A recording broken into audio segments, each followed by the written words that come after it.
Assalamualaikum warahmatullahi wabarakatuh.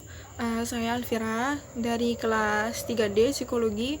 Di sini saya mau menjelaskan tentang teori yang dikemukakan oleh Guthrie. Jadi Guthrie itu percaya bahwa stimulus satu akan menggiring pada stimulus yang lain. Jadi stimulusnya tidak berhenti, cukup di respon saja. Teori yang pertama yaitu belajar satu percobaan atau one try learning. Jadi one try learning itu meskipun percobaan belajarnya gagal akan tetap dianggap sebagai belajar. Jadi meskipun gagal tetap dianggap belajar. Contohnya belajar pakai make up meskipun hasilnya tidak sesuai ekspektasi. Misalnya ekspektasinya kita bakalan bagus banget atau gimana gitu. Ternyata hasilnya nggak sesuai ekspektasi kita sebelumnya. Itu tetap dikatakan sebagai hasil belajar meskipun hasilnya gagal. Teori yang kedua ada recency principle atau prinsip kebaruan. Jadi recency principle itu adalah saat kita mempelajari sesuatu yang baru dan hasilnya itu memuaskan atau bisa dibilang berhasil, maka hal tersebut akan kita gunakan kembali di masa yang akan datang. Contohnya saat kita pakai hijab yang licin, kita coba pakai ciput dulu sebelum pakai hijab. Saat kita sudah pakai ciput dan hasilnya hijabnya jadi nggak licin lagi, berarti kan itu berhasil. Nah, di masa yang akan datang kalau kita mau pakai hijab yang licin, kita udah tahu, oh berarti kita harus pakai ciput biar hijabnya jadi nggak licin gitu. Yang selanjutnya ada stimuli. Stimuli itu adalah stimulus yang berujung pada gerakan. Jadi misalnya kita ingin menggunakan hijab. Nah, itu kan stimulusnya. Jadi stimulus tadi bisa menghasilkan gerakan. Dari kita pengen pakai hijab, kita kan harus ngambil hijabnya dulu di lemari, terus disetrika dulu, terus dipakai jarum pentul. Itu merupakan gerakan yang ditimbulkan oleh adanya stimulus. Yang selanjutnya ada praktik dan latihan meningkatkan performance. Jadi Guthrie percaya kalau latihan akan meningkatkan performance individu saat ia ingin belajar tentang suatu hal atau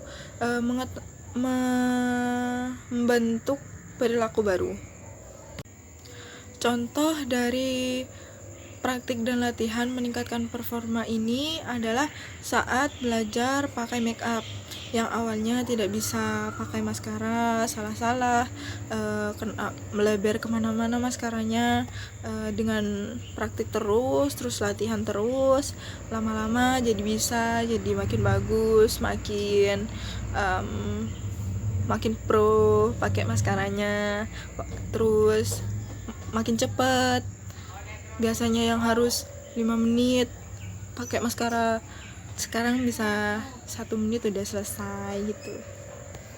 Yang selanjutnya ada sifat penguatan. Jadi kalau menurut Guthrie itu penguatan itu sebenarnya tidak dibutuhkan dalam membentuk perilaku individu, karena yang menjadi dasar itu adalah keberhasilan dan keinginan secara pribadinya. Contoh dari sifat penguatan itu pengalaman saya pribadi. Waktu itu saya ada ujian praktik fisika, saya mau ujian itu berhasil dan saya gak usah ngulang ujian praktik itu. Jadi karena keinginan itu saya belajar yang mau diujikan besok. Alhasil hasilnya positif dan saya nggak remedi waktu itu. Saya belajar karena emang saya mau. Jadi saya didorong oleh kemauan pribadi, bukan reward. Seperti itu. Teori yang selanjutnya tentang lupa. Lupa itu kalau di sini dijelaskan kita akan melupakan hasil belajar yang lalu karena sudah tergantikan dengan yang baru. Contohnya saya pribadi, dulu saya biasa pakai kerudung itu pakai peniti. peniti yang agak besar, sampai saya bisa punya trik sendiri biar penitinya itu nggak kelihatan meskipun penitinya besar. Karena sekarang saya biasa pakai jarum pentul, nah trik yang dulu saya pakai itu saya lupa sekarang. Jadi yang hasil belajar yang dulu tergantikan sama yang sekarang. Yang dulunya bisa pakai peniti tanpa kelihatan penitinya, yang sampai punya trik sendiri, sekarang tergantikan sama cara pakai jarum pentul. Teori yang selanjutnya dari Guthrie, itu Guthrie punya cara untuk memutus kebiasaan. Yang pertama itu metode ambang. Jadi metode ambang itu misal nih kita suka sesuatu, nah itu kesukaan kita terhadap sesuatu itu sampai mempengaruhi produktivitas kita. Contohnya ada orang yang suka sekali makan rujak, jadi dia tuh bisa makan rujak 3 kali sehari, bayangkan. Sampai akhirnya dia gatal-gatal, sampai sebadan dia gatal, akhirnya mengganggu produktivitasnya dia. Jadi dia mau menurunkan kebiasaannya dia, maksudnya mengurangi kebiasaan dia yang makan rujak 3 kali sehari itu. Bahkan kalau bisa dia mau memutus kebiasaan itu.